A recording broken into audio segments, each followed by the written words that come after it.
Hey everybody, Nick here, and today I got a video for you about this little guy right here. This is the JHO Knives number 22.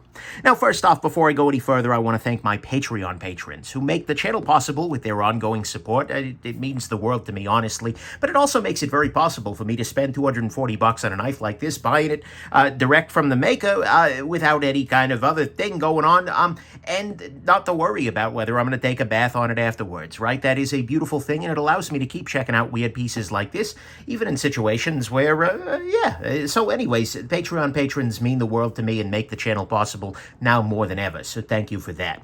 Next thing, let's do some size comparison. What we're going to find is this guy is not particularly large. If we put it up here next to the Delica and the Rat 2, oh boy, not particularly large, like I said.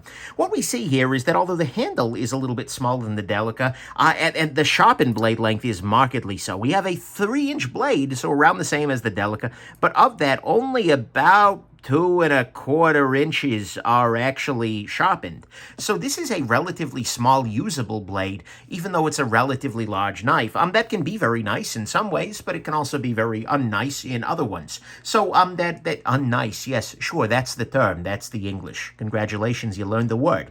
Anyways, so what we see here is not a particularly big knife. It is also a little on the thicker side. If we put this guy up here, we see that not only is the blade stock a little bit thicker than it needs to be, talk about that later, but also that the scales are a little bit thick. It's a thick boy overall. And then we'll put it up next to, just for comparison, the Spyderco PM2, at the moment wearing a fancy pair of custom scales. Nonetheless, it's still sized like a PM2. So anyways, there is that. Let's go on ahead and jump into my video here. Now, this is going to be an unusual video because I bought this knife fully intending to do a full Nick Shabazz review, but like 2 weeks after this guy got to me in the mail, maybe a little bit longer, the maker announced that he was no longer making this pattern ever again. And I was like, damn it, come on. This had been going around for years and years. I'd seen these around and always wanted to check one. And then, boom, he kills it outright. I can't blame him for it. It had a good run.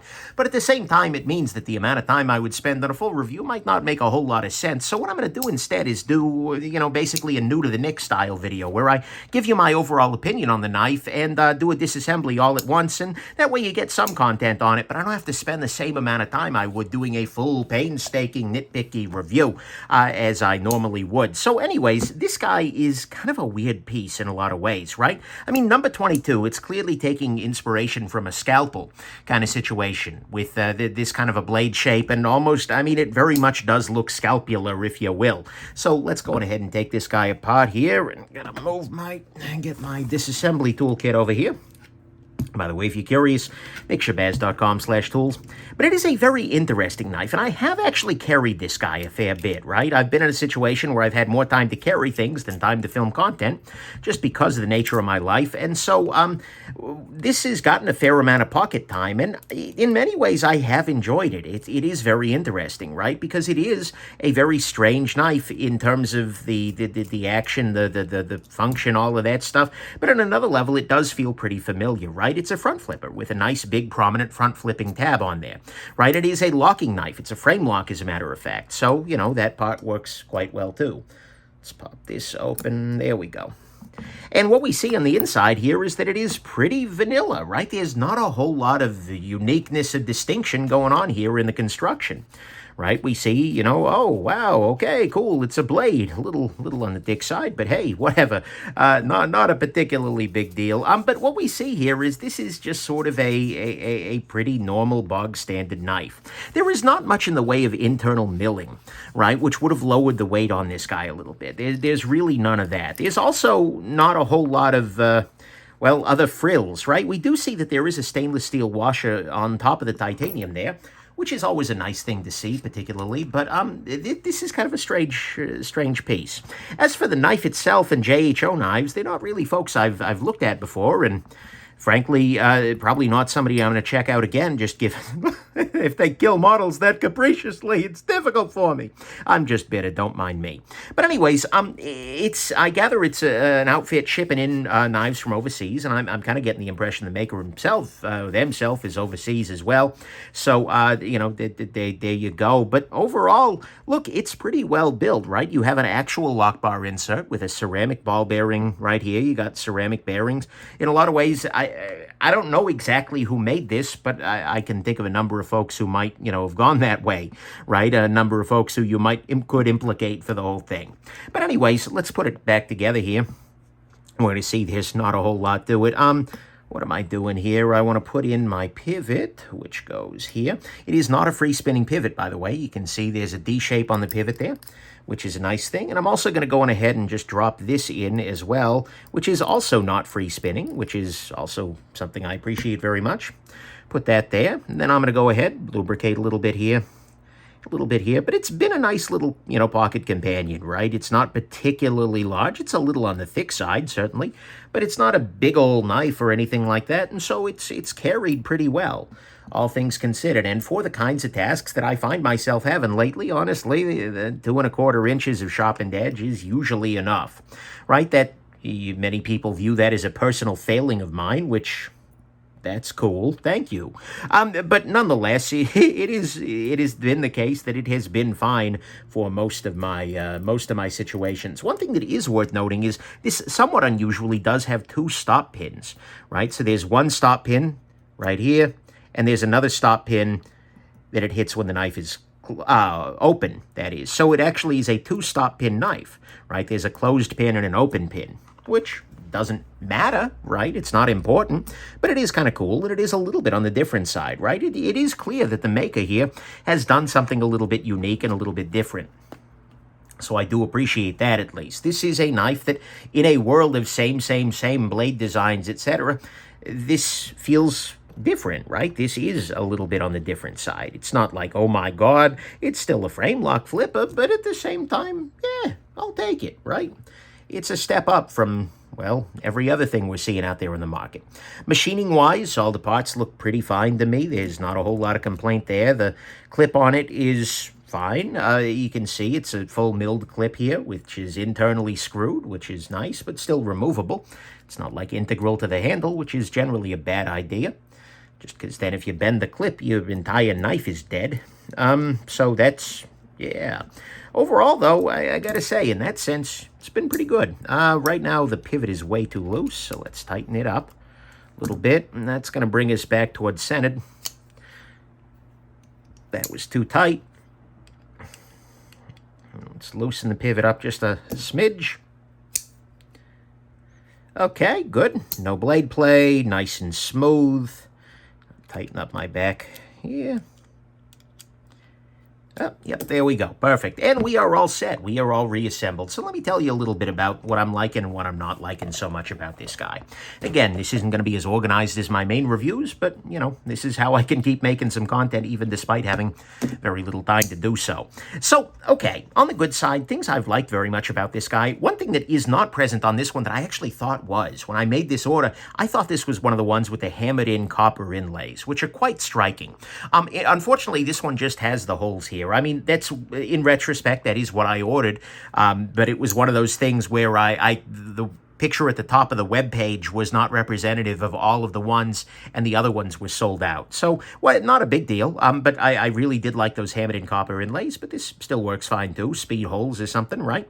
Other good things about this guy, the clip is very nice. It is a very deep carry clip here, and we see it actually has a fair amount of closure, or space underneath there, which is nice, as well as a screw that is fully recessed inside there. So it's not like you're having trouble getting this guy all the way down onto your pants. So this is a very, very deep carry clip, which I do appreciate. It's also relatively wide, which means that although ergonomically speaking, you definitely do feel this clip, especially the corners of it, it is much less so than some of the other very thin clips out in the world, which I do very much appreciate. So that little bit of broadness can help, although I would have liked a little bit of rounding on the top of it there too. I think that would have matched the rounded shape of this overall. And by the way, that is worth noting too. This is not just a slab of titanium. This is a rounded slab of titanium. A little bit of texturation, etc. This is a very, very nicely machined little chunk of titanium. Well, maybe not very, but it is a nicely machined chunk of titanium with enough texture that you feel like you got some gription on there, but not so much that it's going to eat on your pockets or anything like that. That's been done very, very well. So I appreciate that, as well as the internal screwing of the clip and the fact that those screws aren't barely visible because they're underneath the clip, right? You don't see the holes coming up through here. So I appreciate that very much. As a front flipper, the action is quite good because you have have a fair amount of leverage up above this area, which is good. And it's also got this kind of weird chamfering here, which is effectively they've drilled a couple of little holes. Well, not drilled entirely, but at the very least they've put in some holes. They've given it, golf ball indentations there, which actually does serve to give you a little bit of texturation, while still being very cleanable. I appreciate that. And the action on it is quite good overall. Whoever the OEM was on this, they're not clear about that. Maybe it is the person himself. I don't know. But this is, it's pretty well made, with one big exception we'll talk about later. So on the good side, I got to say, the design is unique. Like I said, it does really harken back to a scalpel with some nice details, right? Like, for instance, you got this little pinch at the top here, which I appreciate. You got your little blade, sorry, good God, sharpening choil is what I meant to say there, if I was not dying of heat, because, oh my God, is it hot at the moment. But you've got all of that going on. The design of it is overall pretty unique, with a very nice front flipping action, which I appreciate. It's got a lot of little details, like the lock bar insert, the screws going into the clip from the bottom there, with a very nice deep carry clip, the chamfering, the rounding of this guy overall, and, on the whole, there's a lot to like here. Unfortunately, there are a couple of little things to dislike here, one of which, the ergonomics on this are surprisingly good in one way, in that you can get a bunch of hand on this. This is a short, sharpened blade length knife for somebody with very large hands, right? I'm able to get a full 4-finger grip, and in fact, I bet, I can think of my token, big-handed people in my life, and I bet they could get a full 5-finger grip on this, and that is actually going to be a nice thing, right? If you need something, if sharpened length is the law rather than absolute blade length, and again, to contact a lawyer, not a YouTuber, then that could actually make things a little bit easier for you, right? You could have a very nice large grip on the knife with still having relatively little sharpened blade,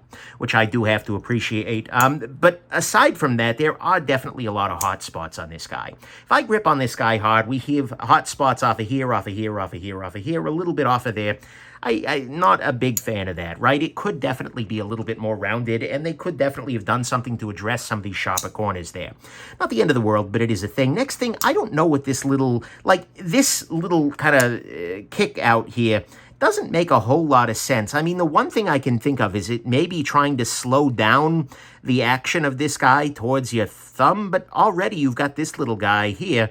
So I don't quite get why there's this little hump here. It feels like it's got a flipper tab that doesn't exist when it's closed. Maybe it was meant to be a flipper at one point in time, but chose not to. That just doesn't make a lot of sense to me. Not the end of the world, but it is definitely a situation. It's definitely a thing they could have done a little bit better. Next thing, price-wise, there is a lot of machining going into this for the price, so I'm not particularly, that's not a strong demerit, right? They could definitely have done a little bit better, but they probably could have done worse too, and the blade on the whole has performed pretty much acceptably in the amount of time I've had it. The biggest downside to this guy, honestly, and the thing that was really kind of the turd in the punch bowl for it, is the grind on this. This is named after a scalpel, and yet they ground it like this. Right? This is a grind done by a company that really doesn't want to grind blades.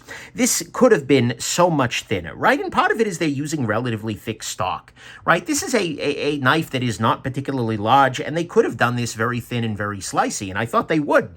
It's a freaking scalpel, but no, they went with an unusually thick, well, okay, maybe not unusual. It's quite usual for the knife world to have two thick blades, but they went with a very thick blade, and then they didn't grind it down thin enough, right? If they'd done a nice hollow grind, this could cut like crazy, right? This could cut like a laser. It could be a scalpel. But instead, unfortunately, this is a very disappointing behind-the-edge grind. This has the feeling of a manufacturer who hasn't quite caught up with the change, that it's no longer acceptable to grind your knives like like a big old, fighter fixed blade. Right? This feels like a very much missed opportunity to have a laser-thin, super slicey grind on this guy. And so, as a result, carrying this guy, you know what? It worked fine, but it just never cut as well as it could have. And that's always something that's a very disappointing thing to me. Right? This is something that most of the mainstream manufacturers are getting better, and this is apparently JHO hasn't gotten the notice yet. And so hopefully they'll either thin out the blade altogether, which would make the knife itself thinner, which would be a nice thing separately, or maybe even more importantly, they'll thin out the grind and take whatever stock thickness they do have down to a nice, reasonably thin edge. That just would have made this objectively better in my mind. objectively better in my mind. I'll leave that as an exercise to the reader. But anyways, yes, everything's objective to me. Anyways, moving on. So I really, that was the biggest disappointment to me in this guy. It's like, oh, well, you've made a scalpel. Beautiful. Oh, but it cuts like a mid-2017 tactical knife. Okay, go figure, right? So to me, that was the biggest thing, and those are the downsides. The ergonomics on it are not amazing, although they are very nice in the amount of hand you can get on there. There are a bunch of hot spots on there. I'm not necessarily a big fan of the thickness of the stock here. I feel like they could have done better on that. The pricing is pretty okay, right? It could definitely have been a little bit cheaper coming from one of the bigger manufacturers, right? So, but it's not terrible, the end of the world, but the disappointing thing to me is the thickness behind the edge. They really should have done better if they were trying to make a scalpel. Final conclusion is kind of moot at this point, right? The knife is dead. The maker is said outright, I'm not making any more of these, and so as a result, it's kind of a little weird, right? It's kind of like, oh, well, what the heck am I going to, what do you conclude with that? But in practice, I think my final conclusion is this guy isn't going to stick around for me, right? This is a cool knife, and in a lot of ways, I was really primed to like it a lot, right? It falls into a size range I like, but ultimately, the combination of the ergonomics and the thicker edge kind of drive it out of my life. That said, if you don't mind the thickness of the edge, or if you've got bigger hands whereby the ergonomics might work a little bit better for you, you could absolutely love this. But for now, I don't think this number 22 is quite gonna cut it for me sticking around in my collection. But it's a cool design. I like to see something a little bit unique, a little bit different, a little bit out there. And I'm going to keep an eye on JHO's future stuff and see if anything else, whatever their next design, maybe the 23.